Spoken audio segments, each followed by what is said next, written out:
Golden Luna raw? Angelina Jolie! Ano? Angelina Jolie daw! Angelina Jolie.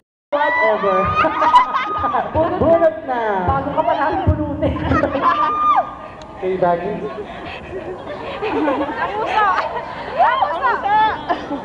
Okay, question. Kung ikaw ay mapagbibigyan ng pagkakataon na manalo sa isang beauty pageant at bigyan ka ng posisyon bilang isa sa ambassador ng Pilipinas, ano ang magagawa mo at bakit?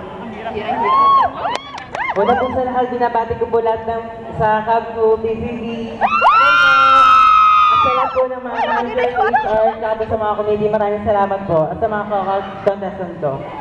Well, kung pagbibigyan po ako ng pagkakataon, bibigyan ko ng gagawa po ako ng isang batas kung saan ang mga LGBT, ang mga lesbian, gay, bisexual, transsexual, gagawa po ako ng isang batas upang po maiwasan ang mga diskriminasyon. Tulad ko po, naranasan ko na rin po, pero yun po, nakayanan ko po siya. Yun lamang po at maraming salamat. Salamat. Nakatakpa naman yung bisyo. Dahan-dahan.